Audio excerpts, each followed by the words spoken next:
Hi Monday morning. இன்றைக்கி சார்மியை அனுப்பி விட்டுட்டு தான் ரெடியானேன். காலையில் சீக்கிரமாக எழுறது ரொம்ப கஷ்டமாக இருக்குது. அதுலேயும் எழுந்ததும் குளிக்கிறது ரொம்ப ரொம்ப கஷ்டமாக இருக்குது. தீபாவளி ஸ்டார்ட் ஆக போகிறதுனால எதை தேடினாலும் பட்டாசு பாக்ஸ் தான் கிடைக்குது எங்கள் வீட்டில். அது மட்டும் இல்லை, புரட்டாசி மாதமும் ஸ்டார்ட் ஆகிடுச்சு. ஸ்டார்ட் ஆகி ஒரு வாரம் தான் ஆகுது.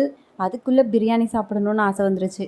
ஃப்ரிட்ஜில் இருக்கிற காய்கறிங்களெல்லாம் வச்சு வெஜிடபிள் பிரியாணி தான் செய்கிறேன். வாரத்தில் ஒரு நாளாச்சும் தக்காளி சாதம் வெஜிடபிள் பிரியாணி எங்கள் வீட்டில் கண்டிப்பாக இருக்கும். அதுக்காகவே இஞ்சி பூண்டு பேஸ்ட்டு ரெடி பண்ணி ஃப்ரிட்ஜில் வச்சுருப்பேன். வெஜிடபிள் ரைஸோட டீட்டெயில்டு வீடியோ ஷார்ட்ஸில் இருக்குது. அது கூடவே அமாவாசைக்கு சாமி கும்பிட்டு எடுத்து வச்சுருந்த வடை மாவு ஃப்ரிட்ஜில் இருந்தது. பருப்பு வடை போட்டு தயிர் வச்சு இந்த காய் சாதத்தை சாப்பிடும்போது அவ்வளோ டேஸ்ட்டாக இருந்தது. இதை நான் குக்கரில் தான் செஞ்சேன். ரைஸ் ஒன்றோட ஒன்று ஒட்டாமல் பளபளன்னு அழகாக வந்திருந்தது. சாப்பிட்டுட்டு இருக்கும்போதே சார்மியோட அப்பா வந்துட்டாங்க. இன்றைக்கி என்ன வீடியோ போட போகிற, இன்னும் வீடியோ போடலையான்னு கேட்டுகிட்டே இருந்தாங்க. கொஞ்சம் நேரம் உட்காந்து பேசிகிட்டு இருந்தோம். அப்படியே மறந்துட்டேன் குழந்தைக்கு தண்ணி ஊற்றுறதுக்கு. ஆல்ரெடி தண்ணி காய வச்சு பிடிச்சி வச்சுருந்தேன். ஸோ அவனுக்கு தேவையான திங்ஸ் எல்லாம் எடுத்து வச்சுட்டு குளிக்க வச்சு தூக்கிட்டு வந்துட்டேன். அவனை குளிக்க வைக்கிறதுக்கு முன்னாடியே ட்ரெஸ்ஸு பவுடர் பாக்ஸ்லாம் எடுத்து வச்சுட்டு போயிட்டான். அவனை குளிக்க வச்சு கூட்டிகிட்டு வந்ததும் அவனை ரெடி பண்ணுறதுக்கு ரொம்பவே ஈஸியாக இருக்கும். அப்புறம் இந்த பவுடர் பாக்ஸில் அவனுக்கு தேவையான ஐட்டம்ஸ்லாம் இருக்கும். லோஷன், கண்மை, ரேஷ் ஃப்ரீ க்ரீம், அப்புறம் அவனோட டானிக் எல்லாமே இதில் வச்சுருப்பேன். க்ரீம் போட விடாமல் என் கையை பிடிச்சிக்கிட்டே இருப்பான். கொஞ்சம் கொஞ்சமாக அவனும் சார்மி மாதிரி சேட்டை பண்ண ஆரம்பிக்கிறான்.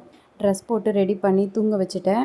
இவனை தூங்க வச்சாதான் எனக்கு பாதி வேலை ஆகும். சார்மியோட அப்பா எங்கள் மாமியாருக்கு சாப்பாடு கொடுக்கறதுக்காக போயிருக்காங்க. சரி, ஃப்ரீயாக தானே இருக்கும், கொஞ்சம் நேரம் உக்காரலான்னு உக்காந்தேன். கரெக்டாக காலிங் பெல். இந்த நேரத்தில் யாரான்னு பார்த்தா ஃப்ளிப்கார்ட்லேருந்து வந்திருக்காங்க. நான் எதுவும் ஆர்டர் போடல. என்னோடய ஹஸ்பண்ட் தான் இந்த வாட்டர் பாட்டில் ஆர்டர் போட்டிருக்காங்க, ஆஃபீஸ் போகும்போது எடுத்துகிட்டு போகிறதுக்கு. மாதத்தில் பாதி நாள் ஒர்க் ஃப்ரம் ஹோம் தான். அதுக்கு எதுக்கு இந்த வாட்டர் பாட்டிலை வாங்கினாங்கன்னு தெரியல. ஃப்ளிப்கார்ட்டில் இதோட ப்ரைஸ் 650, அமேசானில் 750 to 800 சம்திங் இருந்தது. ப்ரைஸ்க்கு ஒர்த்தான பாட்டில் தான். குவாலிட்டியும் சூப்பராக இருந்தது. கூலானது ஏதாச்சும் ஊற்றி வச்சா அது 4 ஹவர்ஸ் வரைக்கும் கூலாக இருக்கும். சேம் ஹாட்டானது ஊற்றினாலும் 4 ஹவர்ஸ் அப்படியே ஹாட்டாக இருக்கும். ஏதோ சாக்லேட் மாதிரி என் கண்ணுக்கு தெரியுதேன்னு பார்த்தேன். உள்ளே சிலிக்கா பேப்பர் மாதிரி கொடுத்துருப்பாங்க இல்லையா, அது திரும்பவும் உள்ளவே போட்டு மூடி வச்சுட்டேன். இந்த பாட்டிலில் எனக்கு ரொம்ப பிடிச்சிருந்ததே இதுதான். ஹோல்டிங்க்கு ரொம்ப சூப்பராக இருந்தது. வாட்டர் பாட்டிலோட பேக் சைடும் நல்லாயிருக்கு. கீழே விழுந்தாலும் கொஞ்சம் அடிப்படாத மாதிரி இருக்கும். இன்றைக்கி என்ன செய்ய போகிறேன்னு கேட்டுகிட்டே இருந்ததுனால இந்த கிரேப்ஸ் வச்சு ஜாம் செய்ய போகிறேன். யூஸ்வலாக இந்த பிளாக் கிரேப்ஸ் ரொம்ப புளிப்பாக இருக்கும். ஜூஸ் போட்டு கூட குடிக்க முடியாது. ஆனால் இந்த பிளாக் கிரேப்ஸ் ரொம்ப ஹெல்த்தி. அது மட்டும் இல்லை, இதுக்குள்ளே சீட்ஸ் இருக்கிறதுனால சார்மி சுத்தமாக சாப்பிடவே மாட்டாள். சரி, அப்படியே தான் சாப்பிட முடியல, ஜூஸ் போட்டு குடிக்கலான்னா அது அதை விட கொடுமையாக இருக்கும். புளிப்பு பல்லில் பட்டால் பல்லே போயிடும், அப்படி இருக்கும். அதுக்காக ரொம்ப சுகர் போட்டும் சாப்பிட முடியாது. ஸோ கட் பண்ணி சீட்ஸ்லாம் ரிமூவ் பண்ணிவிட்டு ஜாம் தான் பண்ணலான்னு எடுத்து வச்சுருக்கேன். ஜாம் பண்ணுறது ரொம்ப ஈஸி. 2 இன்க்ரீடியன்ட் மட்டும்தான், கிரேப்ஸ், சுகர். ஆனால் இதை கட் பண்ணி இதுக்குள்ளே இருக்கிற விதையை எடுக்கிறதுக்குள்ளே என் உயிர் போயிடுச்சு.